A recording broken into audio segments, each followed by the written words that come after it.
अस्सलामुअलैकुम दोस्तों, कैसे हैं आप सब। मैं आप सबको यूट्यूब चैनल इंग्लिश लिटरेचर पे वेलकम कहती हूँ। हम जो पोइम पढ़ रहे हैं उस पोइम का नाम है a dialogue of self and soul by W.B. Yeats. इस पोइम का पार्ट 1 जो है हम कम्प्लीटली डिस्कस कर चुके हैं।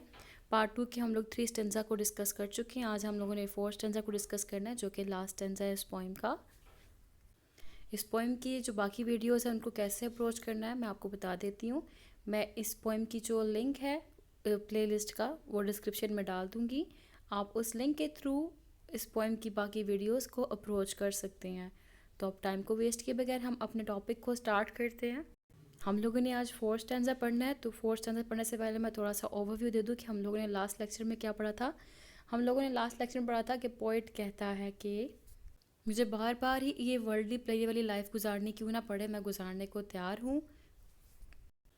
और उसने बताया था उस पार्ट के एंड पे कि अगर हमें एक प्राउड वुमेन का लव चाहिए होता है ना, तो प्राउड वुमेन मोहब्बत के लिए ये नहीं देखती कि आपकी सोल कैसी है, क्योंकि दुनिया मतलब की है और मोहब्बत भी मतलब की है। तो वो ये देखती कि आप उसको दे क्या रहे हो।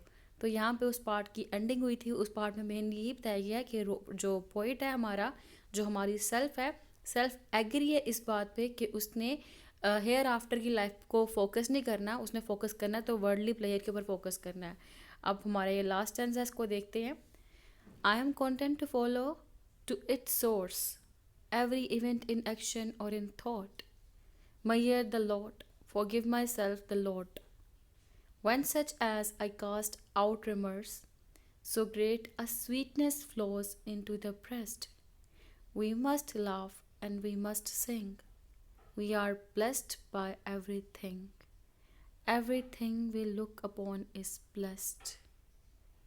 ये जो कि स्टेंजा है लास्ट, इम्पॉर्टेंट स्टेंजा कंसिडर किया जाता है इस पूरी पोइम का, और कंक्लूजन भी कंसिडर किया जाता है इस पोइम का, जिसमें पोएट कह रहा है आई एम कॉन्टेंट, मैं सेटिस्फाइड हूँ, टू फॉलो इट्स सोर्स, इसके सोर्स को फॉलो करने के लिए। किसके सोर्स? वर्ल्ड के सोर्स। मैं इस दुनिया के सोर्सेज को फॉलो करने के लिए तैयार हूँ। Every event in action or in thought, बेशक वो मेरे प्रैक्टिकल एक्शंस हों या मेरी थॉट हों, मैं हर लिहाज से इस वर्ल्ड की प्लेयर को फॉलो करूँगा, हर लिहाज से इस वर्ल्डली लाइफ को फोकस करूँगा, स्पिरिचुअलिटी की तरफ मैं नहीं जाना पसंद करूँगा। उसके बाद कहता है Maihar the lot for give my self the lot, Maihar the lot. अब मुझे चाहिए कि मैं अपनी गलतियों को काउंट कर लूँ, मुझे अपनी गलतियों को काउंट करना चाहिए। तो कहता है मैं अपनी गलतियों को काउंट करता हूँ, मैयर काउंट करता हूँ अपनी गलतियों को, जो मैंने गलतियाँ की हैं पास्ट में इस वर्ल्ड के अंदर। तो अपनी गलतियों को काउंट करता है। कहता है काउंट करने के बाद for give my self the lot, मैं खुद ही अपनी गलतियों को माफ़ कर देता हूँ। तो कहते जब मैं खुद अपनी गलतियों को काउंट करके खुद माफ़ कर देता हूँ ना, मैं बड़ा पीसफुल महसूस करता हूँ। आगे कहता है when such as I cast out remorse, मैं जब ये अपना गिल्ट होता है, जो मेरा रिपेंटेंस थी, जो मेरा गिल्ट था, मैं उसको जब फेंक देता हूँ, ठीक है, जो मैंने गलतियाँ की हुई हैं उन पर रिग्रेट फील करने के बाद उनको मैं फेंक देता हूँ, कास्ट आउट फेंक देता हूँ, ख़त्म कर देता हूँ।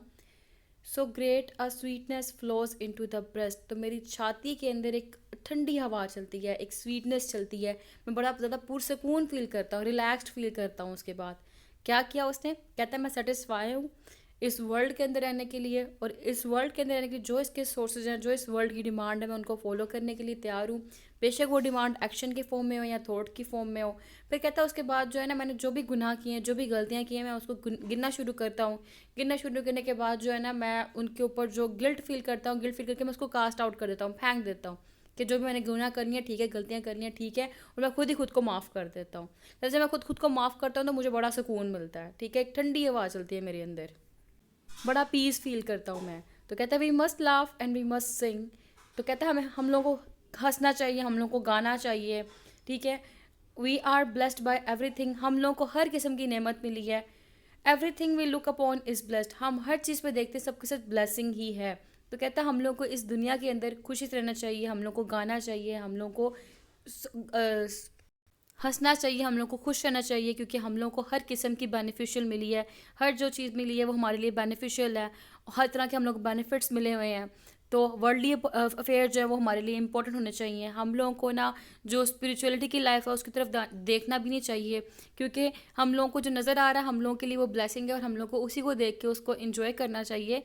इसके बाद जिस चीज़ को हम लोग अप्रोच नहीं कर सकते, जिसको हम देख नहीं सकते हैं, तो हम क्यों उसके बारे में सोचें। जैसा कि डेथ है, हम डेथ को नहीं देख सकते तो हम उसके बारे में क्यों सोचें।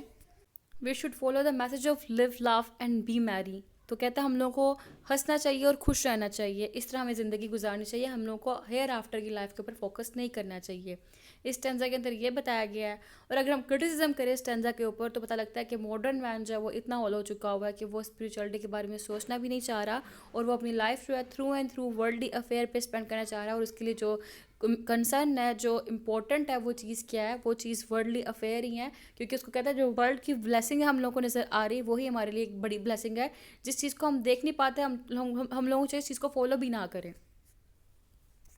और क्रिटिसिज्म करते हैं हम देख सकते हैं यहाँ पे बैरननेस दिखाई गई है ह्यूमन बीइंग की, मॉडर्न मैन की, कि कितना वो बैरन हो चुका हुआ है, कितना वो होलो हो चुका है। जैसे कि टीएस एलियट ने दिखाया था अपने द वेस्टलैंड के अंदर, उसकी होलोनेस को एक्सपोज किया था कि उसके लिए matter of concern only world, और जो कंसर्न है उसके लिए स्पिरिचुअलिटी बिल्कुल भी नहीं है। बट यहाँ पे पोइट ने कंक्लूजन क्या दिया, पोइट ने यहाँ पे सेल्फ के थ्रू ये कंक्लूजन दिया कि इंसान की सेल्फ ये चाहती है, पोइट नहीं, इंसान की सेल्फ ये चाहती है कि हम लोगों को अपनी लाइफ जो है वो स्पिरिचुअलिटी को भूलकर, हेयर आफ्टर को भूलकर, दुनिया में मगन होकर गुजारनी चाहिए। क्योंकि 4 दिन की चांदनी फिर अंधेरी रात, ये मुहावरा है ना, वैसी ज़िंदगी है कि सिर्फ और सिर्फ हमारे पास थोड़े से लाइफ हैं वर्ल्ड के, थोड़ी सी ज़िंदगी हमारी गुजारने के लिए, इसको अच्छे से गुजारो। हमारे पास यहाँ पे ब्लेसिंग है, उनका शुक्र अदा करो और उनको इस्तेमाल करो, यूटिलाइज़ करो। ये इस स्टैंजा में पोइट ने कन्वे किया है सेल्फ के थ्रू, के सेल्फ ये कहती है। और एक्चुअली में इसके ऊपर अगर क्रिटिसाइज करके देखें तो मैंने आपको बता दिया क्या एस्पेक्ट बनता है कि ये ह्यूमन मॉडर्न मैन की वो है, कंडीशन है। तो यहाँ पे हमारी हुई पोएम कंप्लीट। अब हम बात कर लेते हैं राइम स्कीम की। अगर राइम स्कीम देखें तो हमारे पास यहाँ पे बनती है राइम स्कीम ABBA CDDC, ये राइम स्कीम बनती है। जैसे कि सोर्स, और उसके बाद सोर्स का बनता है रिमर्स, फिर बनता है हमारे पास थॉट एंड लोट, फिर बनता है ब्रेस्ट एंड ब्लेस्ड, फिर बनता है सिंग एंड थिंग। ठीक है, यहाँ पे हमारी राइम स्कीम भी होगी। एंड आई होप कि आपने इस पोइम को एंजॉय किया होगा और आपको ये पोइम बहुत अच्छे से क्लियर हो चुकी होगी। कोई भी कन्फ्यूजन हुई तो आप मुझसे कमेंट में पूछ सकते हैं। मैं इसके बाद जो है एक लेक्चर ज़रूर बनाऊंगी इसकी क्रिटिकल अप्रिसिएशन के ऊपर, जिसके अंदर मैं इस पोइम को ओवरऑल क्रिटिसिज्म करके एक्सप्लेन करूँगी।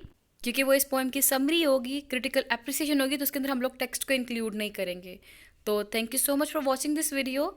चैनल को प्लीज़ सब्सक्राइब भी करिएगा, वीडियो पसंद आए तो वीडियो को लाइक भी करिएगा, और वीडियो कैसी लगी कमेंट में ज़रूर बताइएगा। दुआओं में ख़ास याद रखिएगा। अल्लाह हाफिज़, थैंक यू सो मच।